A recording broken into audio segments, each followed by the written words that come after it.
Boa noite. São Paulo está sob nova direção. Com a renúncia de Geraldo Alckmin para concorrer à presidência da República e de José Serra para concorrer ao governo de São Paulo, nas eleições deste ano, o PFL, Partido da Frente Liberal, assume o governo no maior estado e na maior cidade do país. E o nosso convidado de hoje é o fundador e presidente do PFL paulista, professor Cláudio Lembo, novo governador do estado de São Paulo. O governador de São Paulo, Cláudio Lembo, tem uma longa carreira política e acadêmica também. Desde os anos 70, vem dividindo seu tempo como professor de direito, escritor e com a vida partidária. Jurista de formação, Cláudio Lembo entrou na política por acaso. Bacharel em Ciências Jurídicas e Sociais pela Universidade de São Paulo e doutorado em Direito pela Universidade Mackenzie, Lembo trabalhava como advogado no Banco Itaú quando Olavo Setúbal assumiu a Prefeitura de São Paulo em 1975 e o levou para a Secretaria dos Negócios Extraordinários. Foi o começo de uma carreira política que iria muito além do que ele mesmo imaginava. Apontado como revelação num cenário político encolhido pelo bipartidarismo da época, Cláudio Lembo, ainda em 1975, foi indicado presidente regional da Arena, partido que dava sustentação ao governo militar. Nos anos seguintes, ocupou cargos de secretário nas administrações municipais de Jânio Quadros e Paulo Maluf, e em 1978 tentou eleger-se para o Senado, sem conseguir. Com o fim do bipartidarismo, foi para o PP, o Partido Popular de Tancredo Neves, Magalhães Pinto e Olavo Setúbal. E em 85, chamado pelo amigo e senador Marco Maciel, ajudou a fundar o PFL, partido ao qual se ligou e tentou, também sem conseguir, uma eleição para vice na chapa presidencial de Aureliano Chaves em 1989. A primeira vitória nas urnas veio em 2002, como vice de Geraldo Alckmin, que Lembo agora substitui na chefia do governo de São Paulo. Já são mais de 30 anos na política e um pouco mais que isso na vida acadêmica. Durante anos, deu aulas de Direito Constitucional e Direito Processual Civil na Universidade Mackenzie, onde também foi reitor de 1997 a 2002. É autor de centenas de artigos em jornais e revistas e já publicou 13 livros, falando de cultura, assuntos jurídicos, liberdade, participação política e o tema que mais gosta, liberalismo. Tirando assunto sério, o que ele gosta mesmo é de futebol e tem até uma TV para isso, disputando espaço com seu mundo literário. Hoje, aos 72 anos, metódico e de hábitos simples, o paulistano do Brás, filho único de uma família de imigrantes italianos, também coleciona na biblioteca de casa charges e caricaturas, desenhos que registraram momentos políticos e os traços marcantes da fisionomia de Lembo, que também não escapou ao cartoon de Paulo Caruso. E o cartunista Paulo Caruso está aqui no estúdio com pincéis e tintas, atento aos flagrantes do programa. Para entrevistar o governador de São Paulo, Cláudio Lembo, nós convidamos Alexandre Machado, editor de política da TV Cultura, José Márcio Mendonça, comentarista de política da Rádio Eldorado, Denise Rotenburg, colunista de política do jornal Correio Brasiliense, José Neumann, editorialista do Jornal da Tarde, Ricardo Gandur, diretor executivo do Diário de São Paulo, e Carlos Marque, repórter e analista de política do jornal O Estado de São Paulo. O Roda Viva é transmitido em rede nacional para todo o Brasil. Para participar do programa, você pode utilizar o telefone 0 operadora 11 3677 1310, 3677 1310. Se preferir o fax, diz que 3677 1311, código aqui de São Paulo também. Pela internet, você pode acessar o próprio site do programa, www.tvcultura.com.br/Roda Viva, e mandar o seu e-mail. Boa noite, Cláudio Lembo. Boa noite, uma alegria estar com você, com os amigos. Estou à sua disposição para a gente, eventualmente, dar alguns esclarecimentos a São Paulo em função dessa minha chegada ao governo de São Paulo. Então, governador, o senhor já deu entrevistas dizendo que 9 meses não dá para imprimir marca pessoal ao governo. Claro. Mas eu queria saber o que é que muda, se é que alguma coisa muda no governo de São Paulo com o senhor como governador. Eu acho que tem que ser muito preciso. 9 meses é um pequeno período. Há um processo administrativo implantado de muito boa qualidade pelo governador Geraldo Alckmin.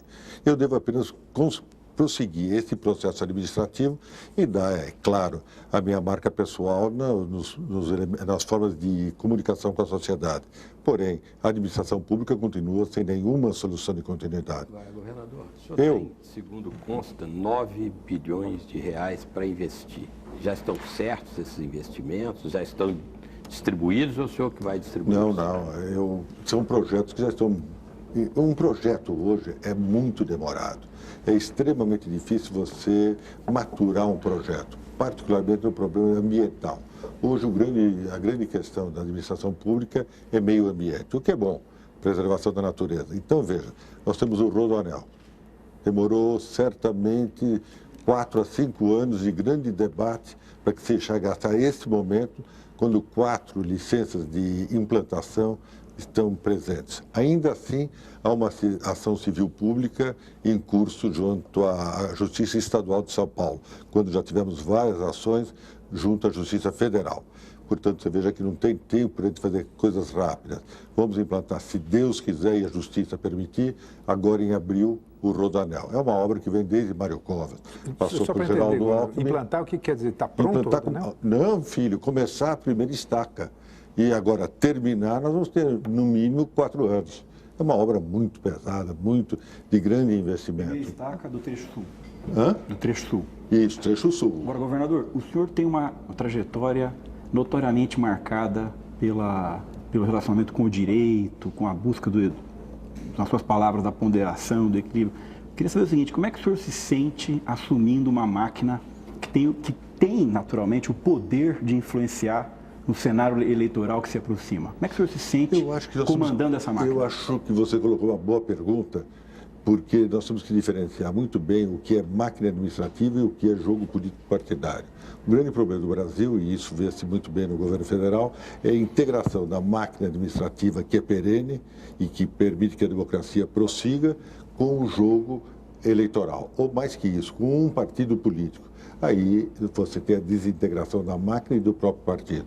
Portanto, eu vou fazer com que haja uma parede, um muro de divisão muito claro entre partido político e máquina administrativa. Governador, um dos pontos delicados da administração Geraldo Alckmin é a questão da FEBEM.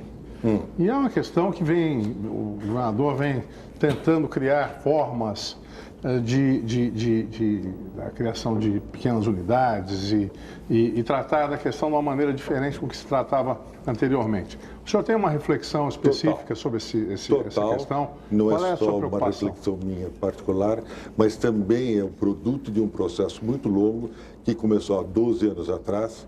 A FEBEM é um problema social dos mais graves, porque todos nós fracassamos, nós, sociedade, os pais, a sociedade como um todo. E aí o jovem, o adolescente, é entregue ao Estado e o Estado tem que reformulá-lo. É extremamente difícil. O primeiro projeto, o projeto tradicional, clássico, eram grandes agrupamentos de jovens, o que é um erro, porque é uma promiscuidade muito grande e aí cria situações muito graves. A questão dos 2 a 3 anos atrás começou a se imaginar na Secretaria de Justiça do Estado, Justiça e Defesa da Cidadania, pequenas unidades de 40 menores. Estas unidades de 40 menores terão cada uma delas 70 servidores, 40 públicos, ou melhor, 30 públicos e 40 da própria comunidade, contratados por ONGs, etc. Então serão 40 menores monitorados por 70 pessoas qualificadas. Ora, isso é um custo muito alto e sempre teve uma preocupação deste custo. No entanto, a partir do ano passado, passou-se a pensar firmemente nessas pequenas unidades, e há pouco tempo antes do início do programa, então me disseram, você tem uma cola? Tem uma cola, sim, porque aí se vocês me perguntarem como está o projeto, tinha certeza que essa pergunta viria, nós temos 2 unidades prontas e entregues, e vamos ter 18 entregues até junho agora, portanto, bem rápido, eu tenho aqui todas as cidades, 8 licitadas, 6 em licitação, 20 em negociação com as prefeituras locais. Isso faz crer que até o fim desse ano nós vamos ter terminado uma etapa nova desse processo de revisão do que é a FEBEM. Pequenas unidades, 40 menores, 70 monitores para esses menores. Isso, eu acho que significa... Fala.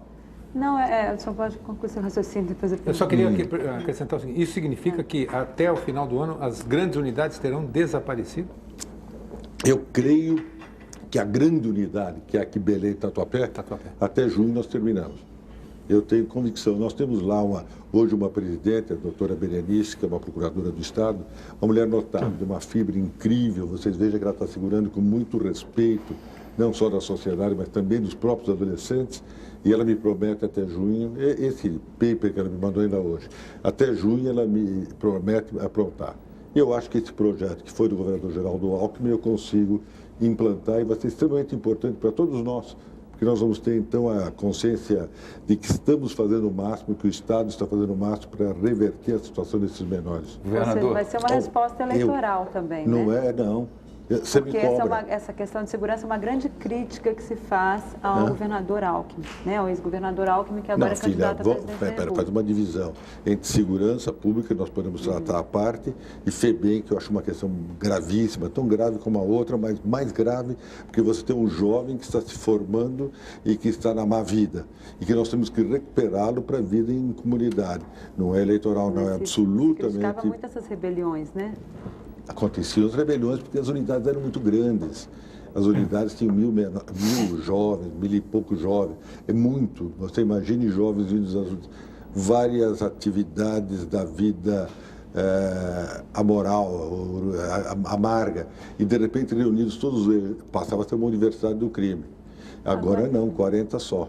Agora, o custo é altíssimo para a sociedade, mas é preciso que a gente tenha consciência desse ônus, fato. O senhor falou no que pretende fazer um muro entre a política e a administração. Isso. Como é que o senhor vai fazer isso, uma vez que a imprensa e a oposição ao governador Alckmin já está cobrando as CPIs que não foram instaladas, os jornais... Aí a pergunta que eu respondi do meu amigo Gandur... Como é que o senhor está preparado já para responder esse pedido de CPI? Claro que sim.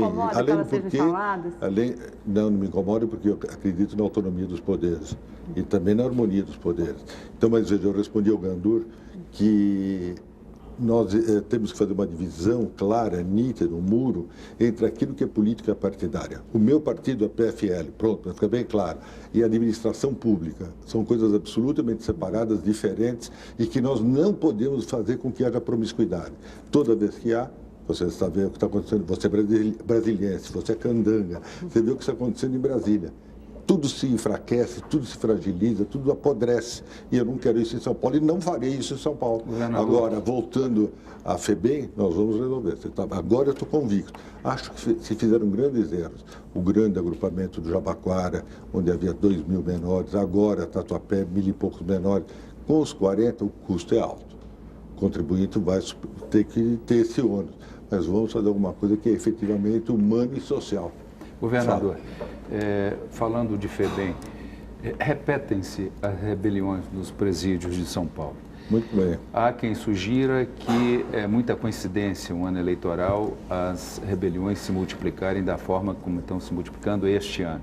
Elas são, se não me engano, eu não lembro exatamente o número, mas até o momento nós temos um total de rebeliões que aconteceu no ano passado, justamente no momento em que começa a campanha eleitoral.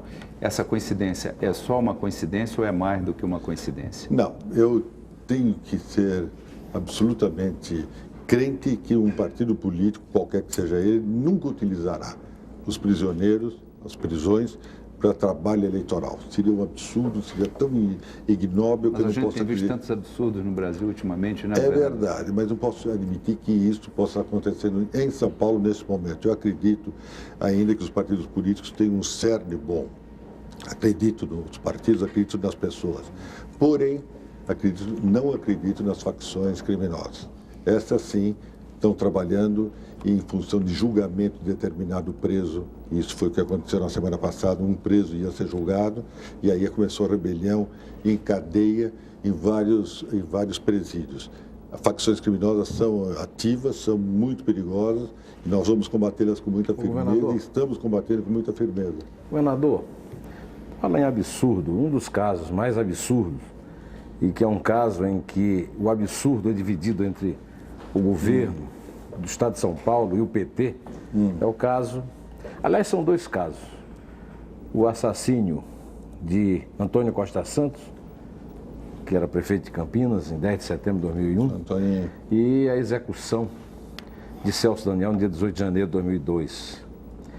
Nós estamos em 2006 e até hoje a polícia que responde ao senhor não foi capaz de entregar um relatório competente que pudesse ser crível a respeito dos dois casos. dados como violência banal e que qualquer pessoa minimamente sensata sabe que não são violência banal.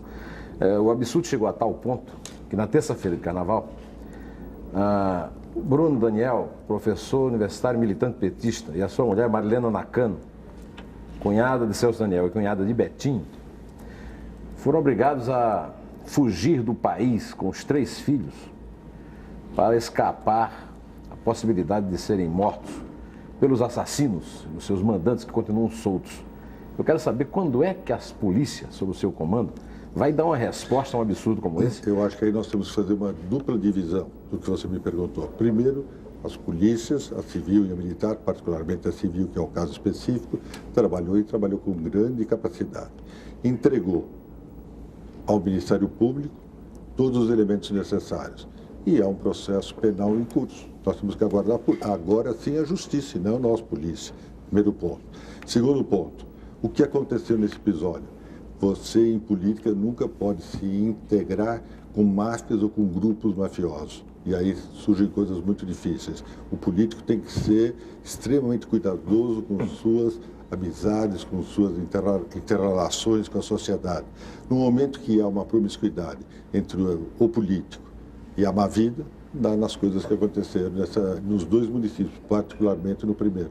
Mas a Polícia de São Paulo entregou um relatório que é considerado um primor de ficção, porque é um crime banal, quando na verdade o Ministério Público Mas, já... Escuta, o Ministério Público tem que analisar se é banal ou não é banal. O Ministério Público já chegou à conclusão que não tem... A polícia não disse o que era banal, ela recolheu os elementos e entregou ao Ministério Público. Quem cabe a denúncia e depois o julgamento é o Judiciário e o MP. E tanto é verdade que o próprio governador mandou reabrir o caso, entregou à delegada Elizabeth Sato para que ela reinvestigasse. Por solicitação, porque a primeira investigação foi incompetente. Para novas diligências. As novas diligências foram feitas. Portanto, a Polícia Civil de São Paulo está agindo com toda... dentro dos parâmetros legais, digamos, dentro do devido processo pressa, legal. Né? Porque nós já estamos entrando para o 4º ano. Meu filho, processo não se faz depressa. Quando você faz rapidamente um processo, você tem o caso do caseiro, tem outros casos iguais. Quando você faz cuidadosamente, você leva o devido processo legal, que é formal e é difícil, precisa tempo.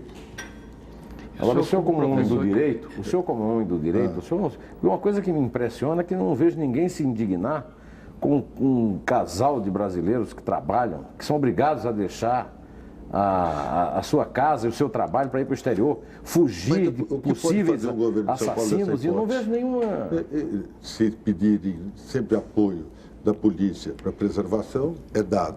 No caso, o casal achou melhor sair do Brasil. O poder, nem o federal, nem o estadual, podem fazer absolutamente nada. Agora uma curiosidade. Se o senhor não quiser responder, não precisa. Por que dizem que o senhor, todo mundo chama o senhor de vice dos sonhos?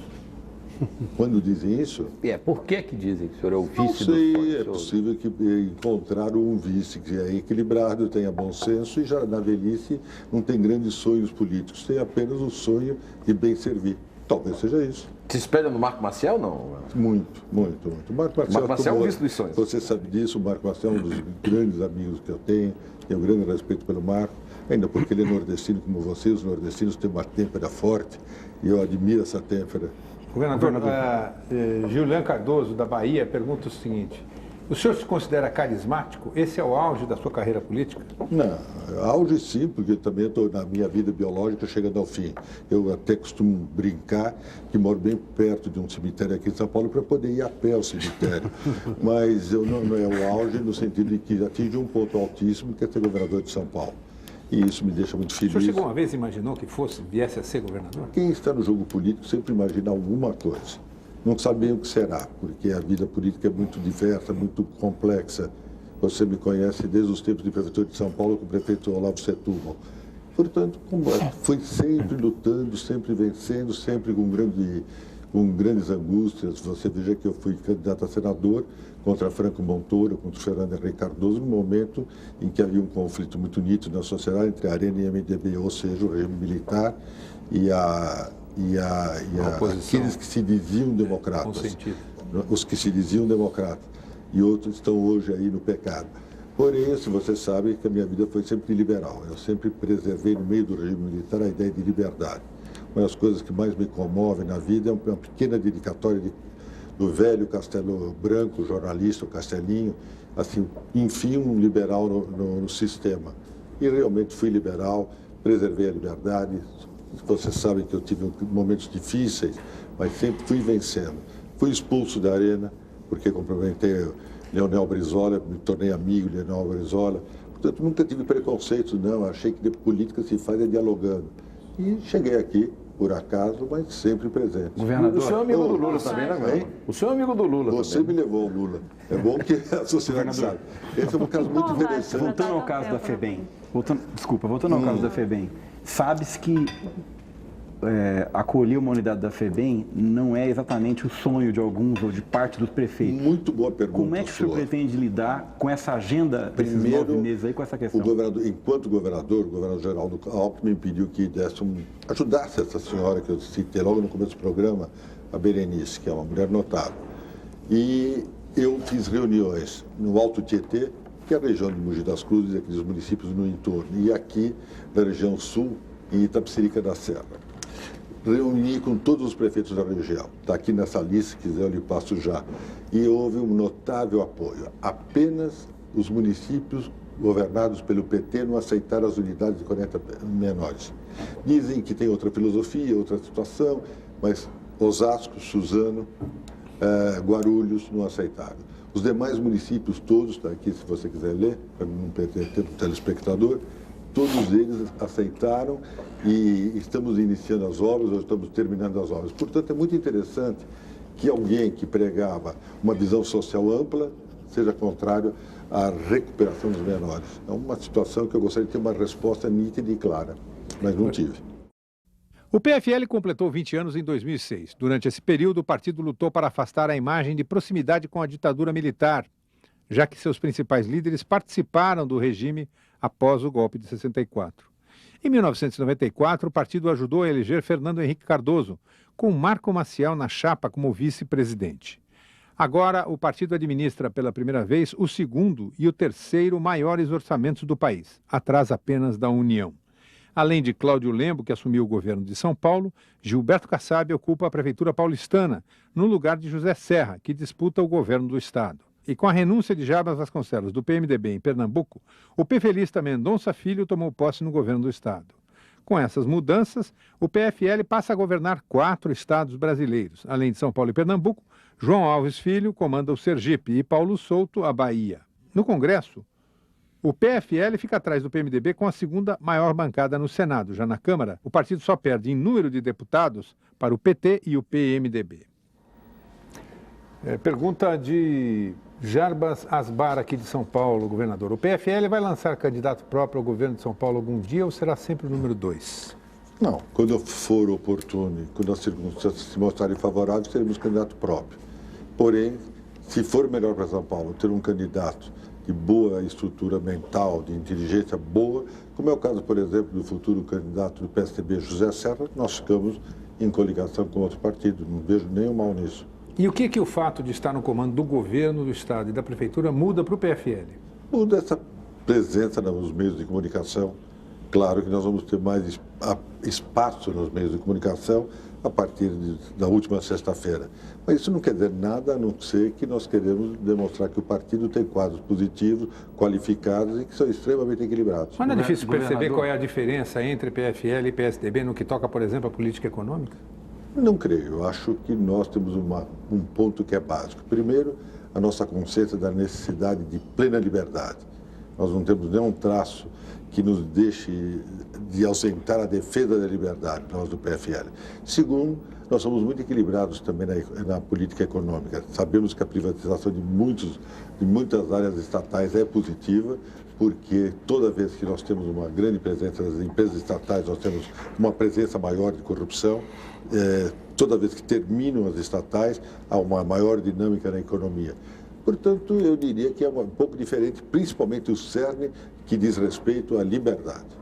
Governador, no ano passado, o então ainda governador Alckmin foi surpreendido com uma manobra na Assembleia Legislativa e ele perdeu a indicação da presidência da Assembleia justamente para um deputado aliado do PFL, seu companheiro de partido.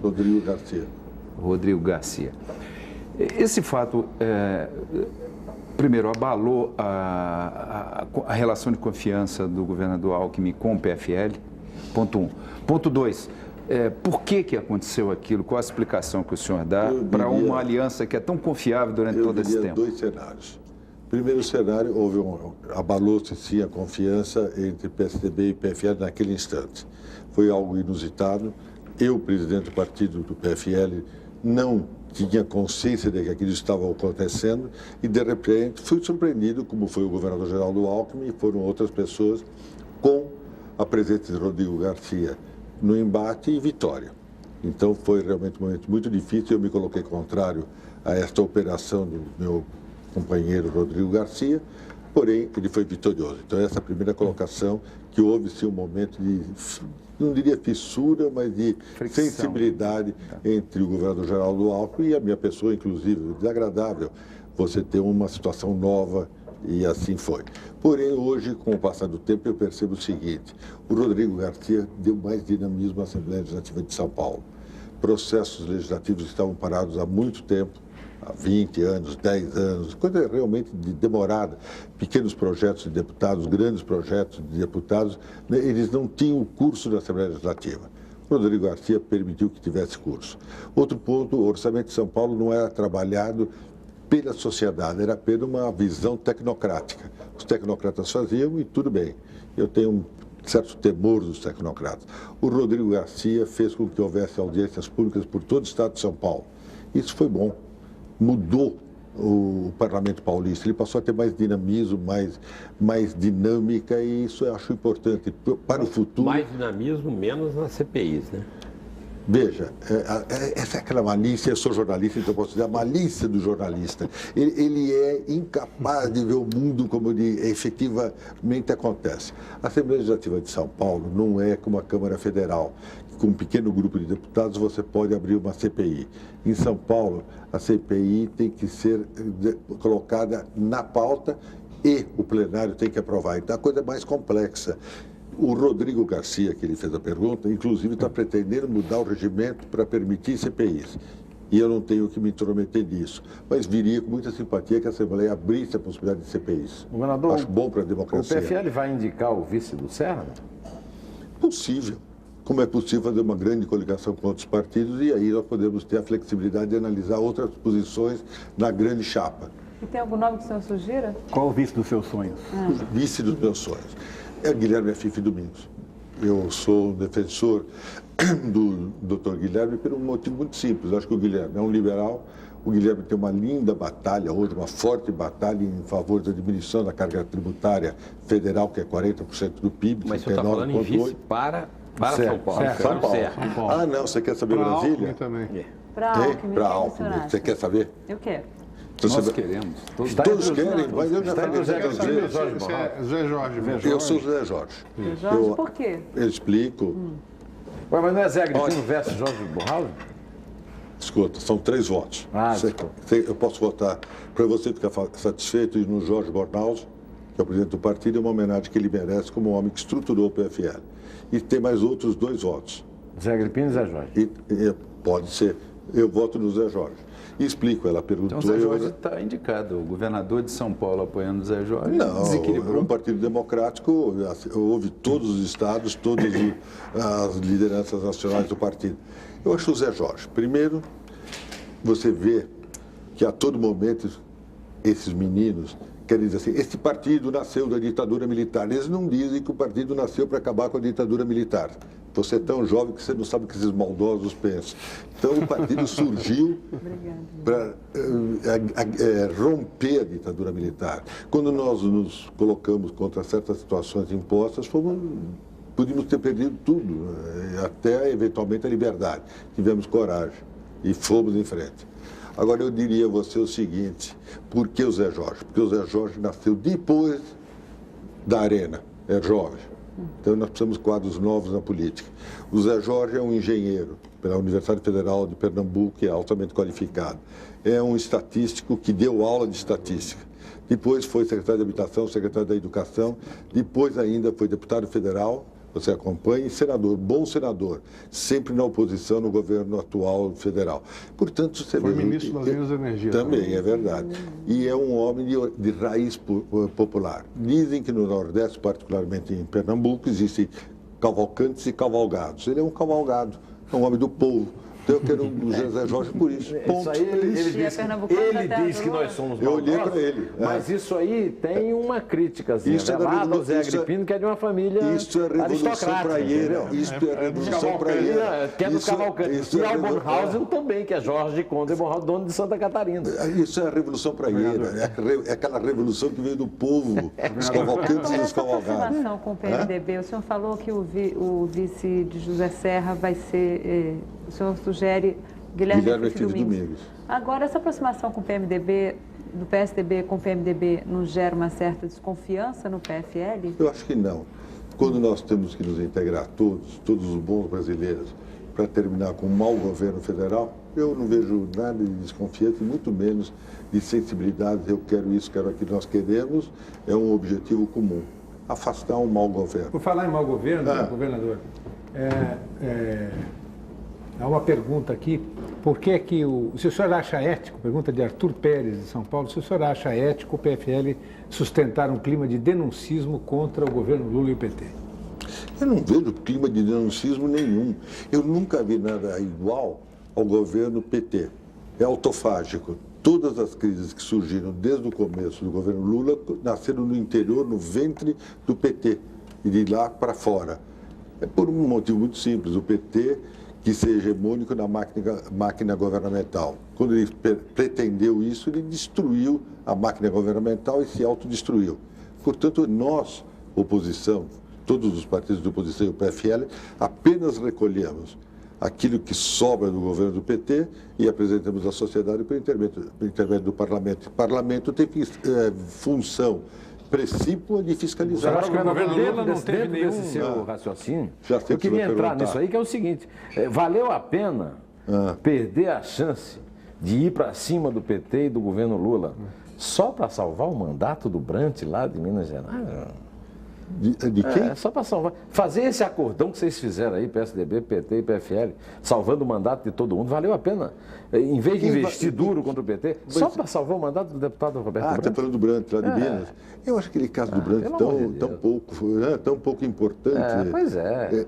E não acho que houve acordão Brant queimar nenhum. Eu acho que é importante que o governo presente federal, o governo Lula, seja afastado pelo povo e pelo voto. Isso que nós vamos esperar no dia 1º de outubro. O senhor não vê nenhuma coisa boa do governo Lula? O senhor acha que ele não fez nada de bom? Difícil. Eu confesso a você que eu não consigo perceber nada que seja efetivamente positivo no governo Lula.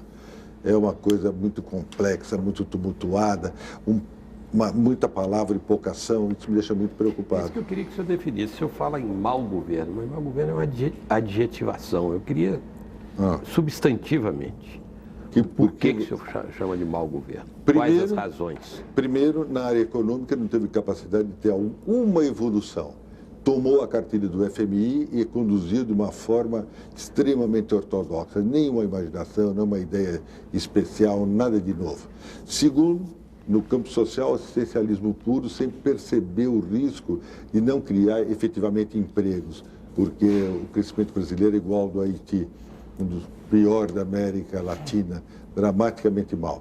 E na parte ética, que é sempre a função fundamental do governo, ter uma visão pedagógica, oferecer ensinamento de como se comportar, é isso que nós temos visto. Portanto, eu não vejo nada de bom, eu vejo apenas cenário e nada de concreto.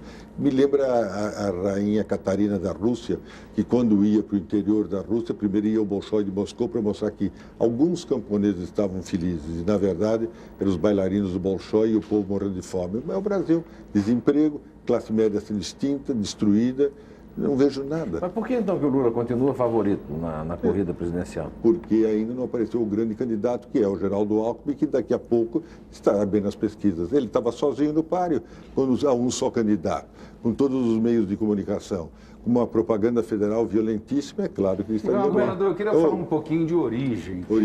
Essa coisa que o senhor disse, o governo é ruim, o governo não funciona, funciona mal. Isso é mais centrado na figura do Lula ou é mais centrado na estrutura do governo? É mais do partido ou mais da máquina que o PT montou?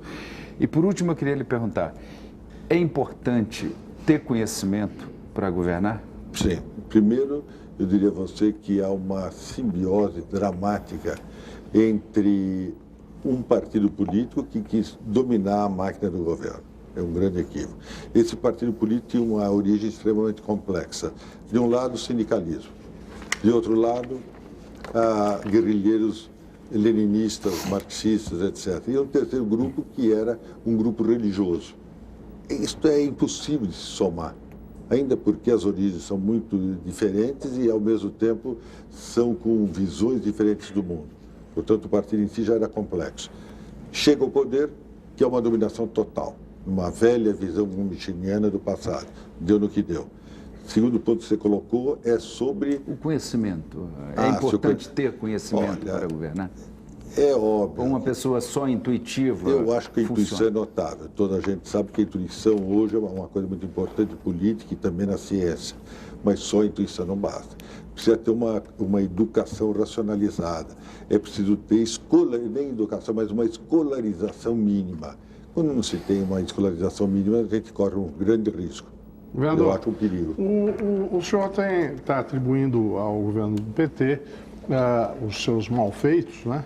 Mas nós temos visto que o Congresso, como um todo, não tem agido de uma forma a satisfazer a opinião pública. Aparentemente, a opinião pública faz um juízo muito ruim do Congresso.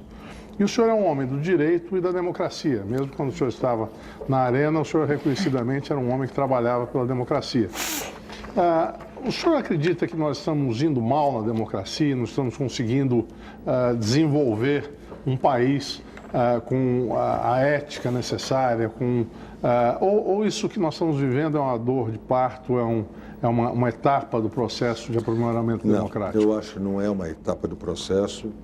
Eu acho que nós temos que ter nítida clareza que nós estamos passando por momentos sempre muito difíceis, mas sempre com a presença da democracia e particularmente da liberdade. A transparência, a liberdade estão sempre presentes no jogo político brasileiro. Quis o PT um conselho para cercear todos nós. Felizmente, os partidos de oposição foram ativos, os meios de comunicação foram ativos e se afastou aquele projeto dramático que, logo no começo do governo, imaginavam cercear a liberdade de imprensa, as liberdades em geral. Então, eu acho que o momento político brasileiro é muito, muito positivo. Por quê? Primeiro, porque você está preservando todas as instituições. Você não vê... Eu sou muito velho, então os velhos sabem coisas que... Os judeus costumam dizer que quem não tem um velho em casa tem que comprar um. É um provérbio judeu. E eu devo dizer que, então, que eu estou em casa e estou à disposição de vocês. A minha vida foi sempre ouvir falar em golpes militares, sempre foi em bravatas militares, e, no entanto, agora as instituições permanentes estão tranquilas, equilibradas, sendo objeto de censura quando necessário, sendo objeto de elogio quando é positivo. Então, eu acho isso já uma coisa notável. Já é um avanço incrível. Eles que fizeram as grandes revoluções modernizadoras, os tenentes de 30, hoje se mostram democratas e estão nas suas casernas, trabalhando nas suas funções precípuas. Segundo ponto, todas as instituições, o judiciário, o legislativo, o executivo, funcionam com certa normalidade e fiscalizados. Então, eu acho que é o melhor momento, para quem é muito velho, é o melhor momento da vida política brasileira desses últimos 60, 70 anos. Com todo esse desencanto, governador? E você acha que a democracia é regime para você ter encanto? A democracia não é Cinderela, que você fica encantado com ele chegando no seu carrinho bonito. A democracia é um regime de gente forte. Ditadura é regime de gente fraca. Porque a ditadura exige força e impõe. A democracia não, nós temos que ter força de consciência e de caráter para assistir, vencer, alterar pelo voto. Dura convencer, como diria o Mané Garrincha, tratar com os russos. Quer dizer, a opinião pública não pensa assim, governador. A opinião pública pensa assim, sim, é que vocês, que às vezes vivem sempre nas redações da Zona Sul, é que não sabe o que pensa a opinião pública. A opinião pública pensa que a democracia é melhor, que na democracia houve liberdade e na liberdade houve um avanço. É uma pesquisa feita na América Latina como um todo. Não no Brasil. O Brasil não é tão... O Brasil também. Não, o Brasil está melhor a democracia que em outros países da América Latina. Mas o índice é assustador das pessoas que acham que não tem que ter democracia. Não é não. No Brasil não é. É baixo até, perto de toda a América Latina. Eu acho que você é um pessimista, um cético. E o senhor é um gozador, governador? Não, eu sou um realista. São Paulo é gigante em números, são mais de 40 milhões de habitantes, mais do que toda a Argentina. Possui o maior parque industrial do país, tem a maior produção econômica e registra uma grande diversidade de imigrantes nos 645 municípios. No começo do século passado, o café foi responsável por grande parte do progresso de São Paulo. Hoje, o estado produz desde insumos agrícolas a produtos de alta tecnologia. São Paulo é o maior polo de desenvolvimento da América Latina e concentra cerca de 30% de todos os investimentos privados realizados no Brasil. São Paulo é responsável por 1/3 do PIB agroindustrial e por 44% da produção brasileira da indústria de transformação. No setor automotivo, a indústria paulista responde por 70% da produção nacional, sendo o 15º maior produtor mundial de veículos. São Paulo tem 34% das receitas geradas pelo comércio brasileiro. Dos mais de 260 shopping centers existentes no país, 94 estão no estado. E a capital recebe o maior número de eventos de turismo de negócios. A tarefa do governador Cláudio Lembo é administrar pelos próximos 9 meses o segundo maior orçamento do país, atrás apenas da União.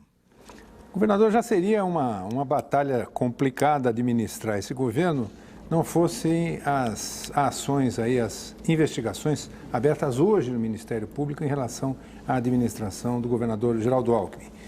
São 5 procedimentos, 4 abertos hoje, 1 na semana passada, investigando a suposta irregularidade na doação de 400 peças do estilista Rogério Figueiredo para a primeira-dama Lu Alckmin. Outra, se houve irregularidade no patrocínio institucional de 60 mil reais da CTE para a revista Chantal, da Associação de Medicina Tradicional Chinesa do Brasil. Mais um, pela compra em duplicidade por parte da nossa Caixa de 500 fornos a gás, por 400 mil reais para doação ao programa de padarias artesanais. E, finalmente, um contrato para informatização da nossa Caixa. Não é muita coisa ao mesmo tempo? Vamos por etapas, claro. E vamos lá. Pega aí, por favor, para me ajudar. Começando às 400 vestidos. Não é possível, então, 400 vestidos 400 doados pelo estilista Rogério Figueiredo. Primeiro, ninguém sabe se são 400. Segundo a declaração dele. Criou-se uma mística dos 400. Tudo bem, 400. Mas se fossem 4, também não era bom, né? Hein? Não, muito bem colocado. Isso é no Brasil. A dona Marisa, a esposa do senhor presidente da República, a dona Lu, receberam eventualmente 450, 10, não sei o número, vestidos para utilizarem uma vez no máximo. A esposa do presidente da França obrigatoriamente recebe, também graciosamente, de grandes modistas franceses para poder exibir a moda francesa. A esposa do presidente dos Estados Unidos, idem, para mostrar que os Estados Unidos, apesar do mau gosto típico da moda americana, também tem bons modistas. No Brasil, quando a esposa do presidente da República ou a esposa do governador quer mostrar um estilista brasileiro, é tudo pecador. Mas a lei não permite, governador. A lei não permite. Hein? No caso federal, a lei não permite. Mas não permite, que qualquer pessoa receba acima mais de 100 mil reais. Tá? Mas escuta, não é na verdade nem uma doação, é uma exibição. É para mostrar a moda brasileira. Eu acho que às vezes nós saímos um pouco dos parâmetros razoáveis e ficamos todos loucos. É o trópico tem sol muito forte e a gente fica atrapalhado. O senhor vai indicar algum figurinista para a dona René? Não, a minha mulher é uma velhinha, simpática, ela já não precisa disso. Eu já disse aí para uma jornalista que ela compra na rua de Freitas, tem um bom calceiro que custa 30, 40 reais para fazer a calça, é barato. Então, ela não vai por um motivo de etário, ela não quer. Já passou o momento... O senhor não vai lançar nenhum estilista de ternos, enfim? Eu também tenho o Rogério Lara Peixoto de Gomide, na Bela Vista, que até brinquei com uma jornalista, ele faz roupas tortinhas. Não, tortinho sou eu, mas são bonzinhos, barato e tal. Não vamos fazer isso, mas por motivo etário, o tempo de vida, etc. Acho que uma jovem senhora que queira exibir a moda brasileira, paulista brasileira, acho razoável. Então está se fazendo um cavalo de batalha por algo que não tem gravidade moral, ética profunda. Então vamos ver nos Estados Unidos, vamos ver na França e só o Brasil que é diferente. Continua na sua catillinária.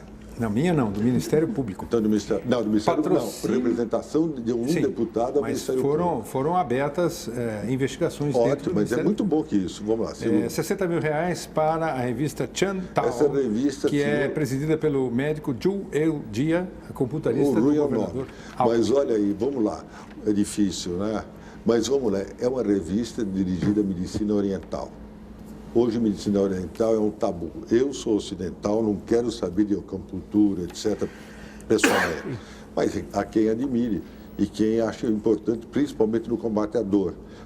O nosso Hospital das Clínicas, a nossa Faculdade de Medicina do Pinheiros, hoje tem um Instituto da Dor. É anestesista, quer dizer, deve entender. Não tem nada. Ele usava a acupuntura desse senhor, Jô. Então, é uma revista específica. Uma companhia, a companhia de transmissão, fez um anúncio de R$60 mil nesta revista. Também, qual é o problema? Está se criando um monstro para nada. Terceiro. A investigação dos 500 fornos a gás comprados em duplicidade. Tá, eu vou me explicar. Houve uma especificação dos... Eu pego para você. Pode andar aqui? Pode andar, eu pego. Os 500 fornos. Não, porque a lista é tão grande que caiu. Os 500 fornos. Que aconteceu? É a notícia da Folha Online. Eu li. Então, veja o seguinte. Esses 500 fornos foram feitos efetivamente com uma especificação equivocada. Porém, talvez seja predestinação. Esses 500 fornos foram oferecidos pelas prefeituras de São Paulo, para as cozinhas das prefeituras. Foi um grande sucesso. A Caixa fez 500 fornos para que houvesse então, essa distribuição pelas prefeituras. O outro concorrente da Caixa, e vou dizer o nome, fazer o comercial, o Banespa, Santander Banespa, deu 1.000 fornos. Olha como então não vejo também nada de grave. É em busca do correntista de pequeno poder aquisitivo. Existe uma ideia no Brasil hoje de bancarizar toda a gente. E eu acho, então, os dois bancos, Santander, Banespa e a nossa Caixa, que hoje é um banco de economia mista, com 28% de capital na Bolsa, vai ser fiscalizado pelo Conselho Fiscal, que vai ter representante, terá agora em abril representante dos acionistas. Tem a Bovespa fiscalizando, o Conselho Nacional de Valores Imobiliários fiscalizando. Não há problema nenhum, não existe malícia, ninguém ganhou nada. Foram 500 fóruns que não serviam para a campanha da Dona Lu. O senhor acha que isso é campanha eleitoral, pura e simplesmente? Não é campanha eleitoral nada, é campanha de marketing do banco, para se chamar esses assuntos, botar no jornal? Caixa. Contra o governador e contra a Dona Lu?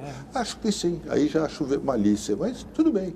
Vai ficar claro que esses foram bem aproveitados, estão nas prefeituras, é só levantar as prefeituras, estão lá os fóruns. Não houve malícia nenhuma. Não, tem mais aí. Informatização da Caixa. Aí é o seguinte, não tem nada de informatização da Caixa. Queriam terceirizar todos os equipamentos da Caixa, passar para terceiro e a Caixa utilizava. Houve duas companhias ingressaram. Uma delas não faz terceirização e a outra faz. Ganhou a que faz. É só isso. Também é absolutamente aberto, transparente, uma licitação. Governador, ficando nesse campo aí, Dan, ficando nesse campo do escândalo, não vejo mas passando por um grande escândalo. Na sua opinião, escândalo. Bom, passando por um campo do grande escândalo, né? Como é que o senhor viu? O senhor leu a reportagem da Veja sobre o golpe sujo, a tentativa do Palocci de... Quer dizer, a tentativa não, a quebra do sigilo bancário do Caseiro. Aí você está... Como é que o senhor como jurista e como advogado, como é que o senhor vê a atuação do ministro da Justiça, Márcio Tomás Bastos, e dos seus assessores, o chefe de gabinete e o secretário de Direito Econômico, nesse episódio lamentável da política brasileira? Qual é a sua opinião? Eu acho que temos que dividir duas coisas. Primeiro, não sei se o ministro está envolvido ou não. Espero que não esteja. Admiro muito o ministro como figura humana, como bom jurista, como bom advogado criminalista. Agora, esses dois senhores, o que estavam fazendo na casa do Dr. Palocci e, ao mesmo tempo, recolhendo um extrato extraído ilegalmente? É um absurdo. Aí sim, aí você tem uma violência contra os direitos humanos, contra a intimidade, contra a preservação da intimidade. É gravíssimo. Isso é escândalo, isso é mais que escândalo. Isso é uma violência contra o seu direito e contra o meu direito. Você está de acordo? Sim, completamente de acordo. O senhor leu a reportagem toda. O senhor viu toda a ação do ministro da Justiça, que ficou meio confuso ali. Eu gostaria que o senhor me esclarecesse o que é que o senhor acha. Como é que, se o ministro da Justiça agiu bem, Escuta, dizer primeiro que eu acho que, em primeiro lugar, o ministro da Justiça agiu mal por ter 2 servidores de sua confiança que participaram de algo que é ilícito. E que continuam sendo assessores dele, ainda. Que é gravíssimo. Eles não foram demitidos. Será que ele sabia que os 2 assessores Isso estavam é lá? ponto. Ele escolheu mal os assessores, Se ele porque sabia, os assessores participaram. Se ele não sabia, tem que Agora, ter os demitido. assessores disseram que não viram o extrato e não tiveram... Foram fazer o quê lá? Mas e que foram fazer na casa do ministro no momento em que estava sendo entregue para o presidente da Caixa Essa um questão documento. que não tem Isto já é presenciar um crime, tinha que comunicar à autoridade policial, é grave. E o senhor considera que o presidente da República, diante do conhecimento do fato, deveria ter tomado uma posição também?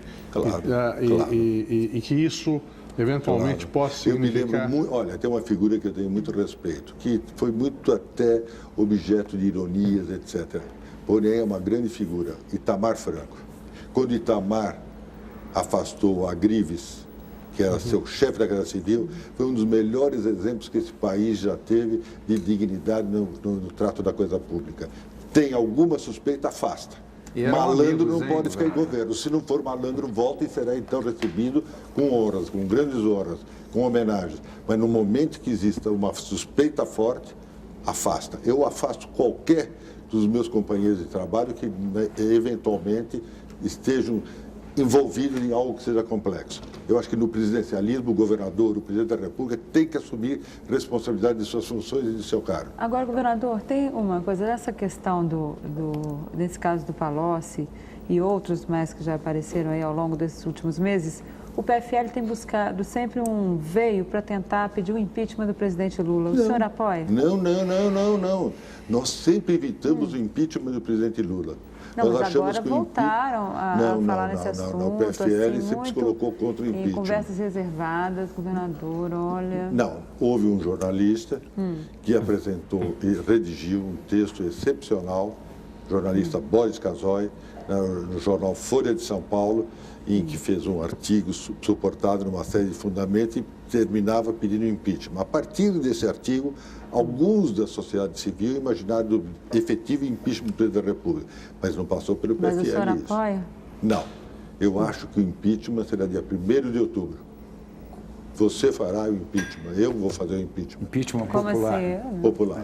Governador. É o recall, o grande recall do 1º de outubro, ou seja, o recolher. É inevitável comparar agora no seu discurso com o ocupante do Poder Executivo a uma certa relativização que o senhor fez há pouco aí dos problemas aqui de São Paulo. Não, eu deixei claro. Com a natureza da sua produção acadêmica. Por exemplo, recentemente o senhor escreveu um artigo... Eu escrevia no Jornal Diário de São Paulo, e por isso ele leu todos um artigo que dizendo, se publicar ele lia. O governante não pode quebrar sua própria palavra. É verdade. No YouTube do ano passado. Como é que o senhor viu esse cenário todo aí recente, do Serra pensando ou não e finalmente saindo para o governo do Estado e agora na articulação que vai ser feita aí com a Prefeitura? Bem perguntado. Veja, o prefeito Serra tinha escrito uma carta. É isso que você quer colocar também para o telespectador. Escreveu uma carta dizendo que ficaria na Prefeitura. Na política, as circunstâncias se alteram, principalmente as circunstâncias eleitorais. Nesse momento, o Serra, em primeiro lugar, passou a ter uma total confiança no seu vice-prefeito, prefeito Gilberto Kassab. Confiança total, Gilberto Kassab é um jovem politécnico, economista, que tem qualidade. Percebeu depois de um ano de convívio. E percebeu também que é necessário preservar São Paulo e mantendo São Paulo com um governo qualificado, tecnicamente qualificado. Vai ser ótimo. Vamos ter a União, vamos ter o Estado e vamos ter a Prefeitura. Os 3 integrados vão tirar a área mais deprimida, certamente do Brasil, que é o entorno de São Paulo, do Grande São Paulo, dessa tragédia humana que está. Eu tenho convicção que foi um bom ato. Ele não rompeu a palavra, ele simplesmente quis agregar valor àquilo que já existe. Ficar com São Paulo, Brasil e a Prefeitura para melhorar. Mas por que ele não disse lá atrás que as circunstâncias políticas podiam se alterar e ele, portanto, não assinaria aquela carta? Ele, naquele momento, certamente, ele imaginava que seria positivo ele ficar os 4 anos na prefeitura. Que eu gostaria, o Serra 4 anos e mais 4 na prefeitura. É um grande Ou ele só administrador. assinou porque naquela época não tinha essas denúncias todas contra o governo e o presidente Lula era tido como eu não diria pule isso. de 10 para a reeleição. Eu acho que naquele momento ele tinha consciência da importância de permanecer o período todo. Hoje, conhecendo melhor o seu vice, ele tem confiança de fazer com que São Paulo tenha um bom prefeito e, ao mesmo tempo, um bom governador. Apenas uma circunstância. Governador, há no Congresso uma proposta no sentido de acabar com a figura do vice.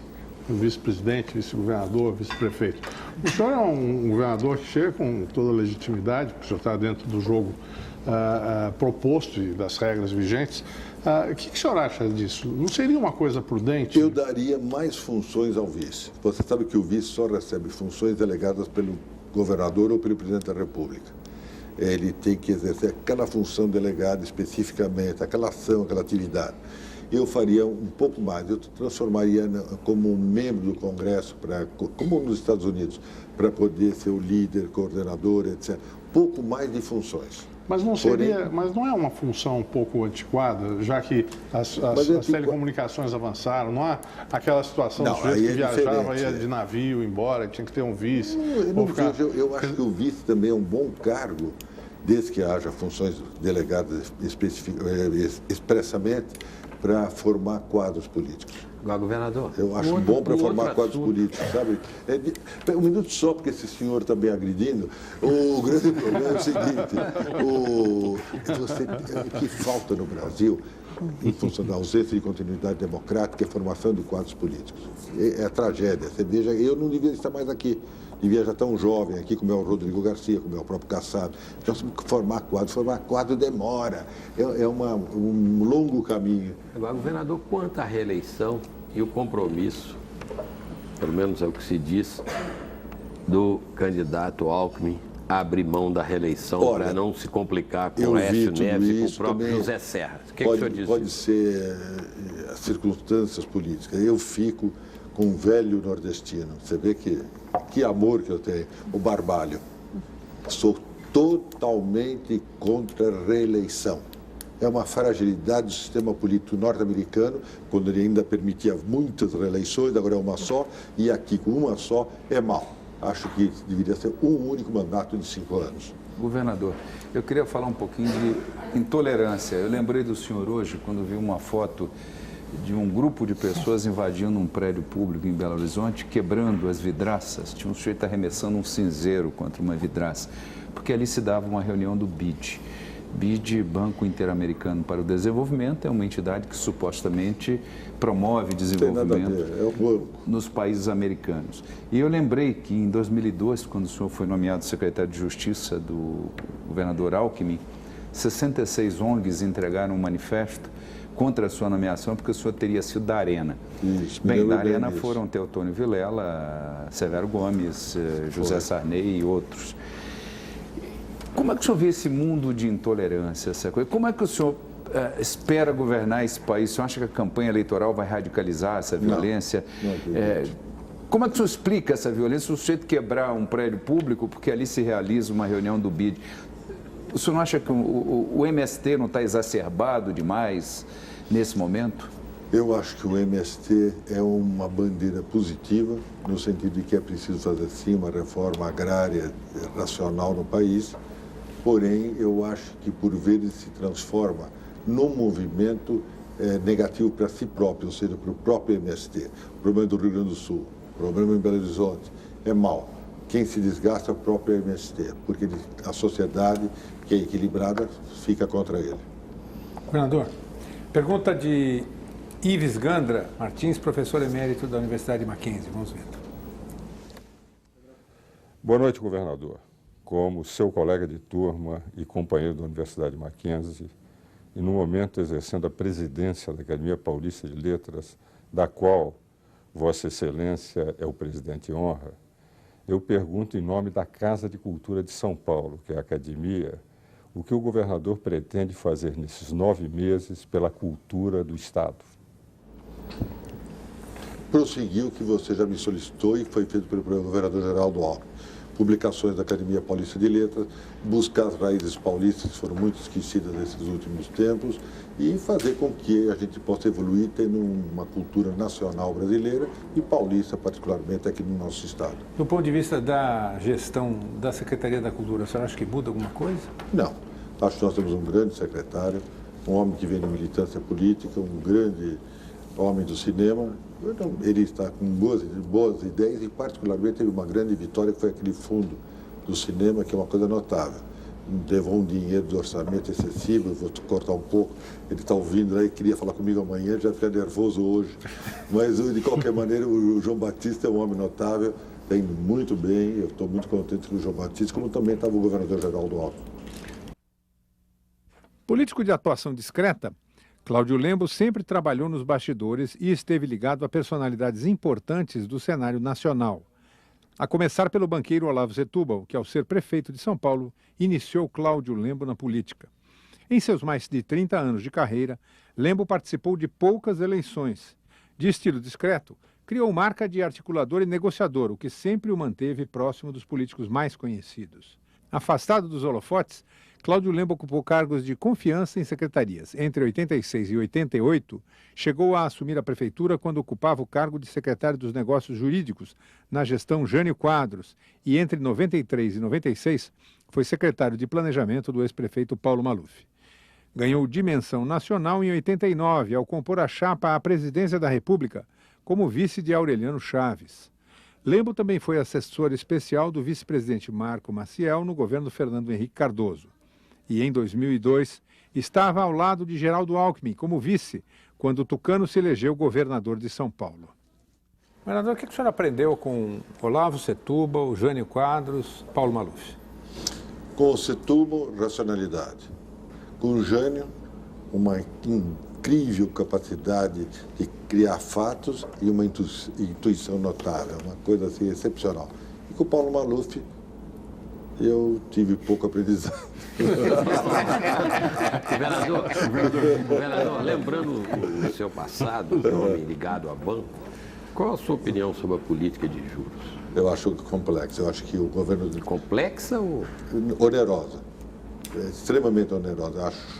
Disse num determinado momento que faltou imaginação ao governo atual para trabalhar a economia brasileira. A nossa economia não pode ser na ortodoxia do Fundo Monetário, na ortodoxia dos manuais de Chicago. Nós temos que ter um pouco de flexibilidade local. A Argentina teve muito mais que o Brasil. E acho que nós nisso erramos e o produto desse erro é o pífio desenvolvimento do Brasil, do PIB brasileiro, 2,5, nada. Vocês da oposição precisam aprender o seguinte, que esse negócio de vocês deixarem o Lula ir até a eleição, o Lula tem uma receita perfeita, que ele tem o apoio dos banqueiros, porque as 5 maiores instituições bancárias no Brasil faturaram 26% a mais nos 3 anos de Lula do que nos 8 de Fernando Henrique, e o povão lá embaixo. Vai ser difícil bater o Lula na eleição. Não vai ser, não. Eu acho que o bom senso sempre vence. E nós vamos vencer o Lula não lá em cima. Os banqueiros certamente ficarão sempre o melhor lucro. Mas lá embaixo o povão percebe as coisas com muita sensibilidade. O senhor não veio desse mundo? Ei, hein? O senhor não veio desse mundo dos banqueiros? Por que o senhor faz esse tipo de crítica? Eu sou um miserável advogado, portanto não tem grande problema. Eu não fui quem recebeu a plusvalia. Eu só fiz, só trabalhei. Governador, eu outro dia assisti uma palestra do ex-presidente Fernando Henrique e ele não estava falando de questões partidárias, políticas, mas ele estava falando um pouco sobre o Brasil, sobre a necessidade de criação de ideias convergentes, de ideias que entusiasmassem o país. E ele falava sobre a escola pública e dizia que houve um grande avanço na escola pública brasileira, porque se socializou a oferta de vagas, pelo menos na escola fundamental, mas que ele acha que nessa caminhada a escola pública perdeu a alma, né? E ele disse que era uma expressão um pouco talvez arriscada usar, mas ele acha que nós deveríamos nos aprimorar na busca da alma da escola pública, de pensar como que deve ser, reinventar a escola pública no Brasil. Muito bem, vamos lá. O senhor vai empossar amanhã a professora Maria Lúcia Vasconcelos. Já foi. Foi hoje? Tomou posse sábado. No sábado. E hoje foi a transferência do cargo. Isso. E o senhor tem ideias específicas sobre o que fazer na área de educação? Eu, em primeiro lugar, quero fazer uma contestação ao nosso presidente Fernando Henrique Cardoso. Eu acho que a escola pública não perdeu a alma, não. Continua com a sua alma. O que acontece é que ele vê a escola pública dos tempos de Araraquara, onde havia a professora, que era a grande figura da cidade, e uma minoria branca na escola. Hoje nós temos a escolarização democratizada. Todas as etnias estão presentes na escola. Portanto, a escola continua com a sua mesma alma de sempre. O que ela é hoje é democratizada e não elitizada. Só as famílias, dos grupos sociais. Não, o senhor me permite, então, eu não devo ter transmitido corretamente, porque ele disse que justamente na ampliação do escopo da escola pública, na oferta de vagas, houve uma perda de substância. Não perdeu substância, ela ganhou substância, ela se tornou universal. Primeiro era mas piorou muito, né? Piorou. Indiscutivelmente. Eu só estudei em escola pública. Sim, mas você era da minoria, daquela minoria que tinha... Filho de bancária com dona de casa. Pode de qualquer maneira, era melhor que a grande sociedade brasileira que veio desde 1888 no regime escravagista, uma coisa horrível. Vivia no campo, não tinha nem escola. E agora nós estamos com ela escolarizada. Governador. E essa busca da integração da sociedade na escola plena, escola integral, vai ter essa alma que o nosso presidente acha que perdeu. Às vezes a gente perde a alma. O senhor acha que a educação continuada, perderam. por exemplo, garante a alma da escola? Essa coisa de passar sim, as crianças... cria a alma da nacionalidade, de todos os estratos sociais. A alma vem de per si, ela permanece. Ela pode, às vezes, ser mais vibrante, outras vezes menos vibrante. Não prioriza nenhuma ação específica no sentido de melhorar a qualidade da escola pública? Não, meu filho, tem um processo todo de reciclagem contínua das professoras.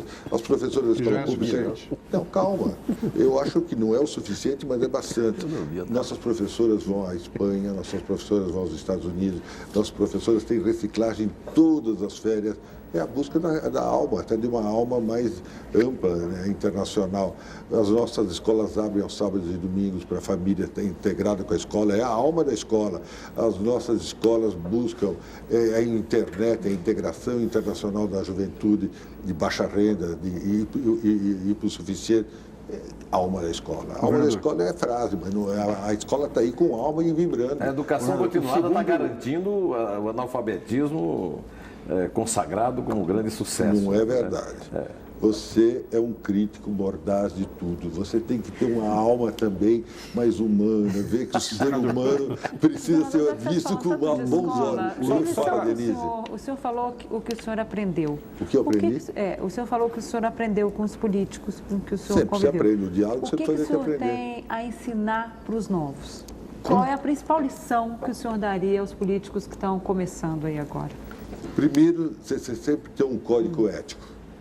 Tenha um código ético. Faça desse código ético um orientador da sua vida. Isso vale para todos, políticos e não políticos. Depois, ser persistente, ter a coragem de ser afirmativo, mesmo nos momentos difíceis. E nunca desistir. Nessa persistência, você continuar sempre lutando, porque eventualmente se atinge seus objetivos ou não. Mas aí é próprio do caminho da vida. Governador, o mais recente exame da Ordem dos Advogados foi o segundo pior resultado da história do exame, né? Com um pouco mais de 11% de aprovação. Uma pergunta para o professor de Direito, né? Como é que o senhor vê o direito no país com esse tipo de desempenho? Escuta, é outro grande equívoco. Advogado é operador do direito. O juiz, o advogado, o membro do Ministério Público são operadores do direito. Estes têm que ser extremamente qualificados. E por isso até eu sou muito um defensor e intransigente do exame de ordem, o exame de ingresso na magistratura, no Ministério Público. Mas você pode ser bacharel em Direito, ter uma meia cultura, um pouco de cultura, um avanço de cultura num curso de Direito. Portanto, eu não vejo nenhuma catástrofe. Eu vejo que alguns estão efetivamente qualificados para serem operadores do direito. E os outros vão ter uma cultura que o estudo do direito permite. Portanto, não é nenhuma catástrofe. Estatístico. Não é que é estatístico. Todos estão vocacionados, mas todos estão vocacionados a aprender e a ter uma cultura humanística. E o direito, o curso de ciências sociais, dá essa visão humanística. Agora, advogado, juiz ou promotor eventualmente são aqueles mais dirigidos para essas funções. Mas houve uma queda nos cursos? Os cursos não caíram um pouco de qualidade? Claro que caíram, não é que eles caíram de qualidade. É a velha história da minoria branca.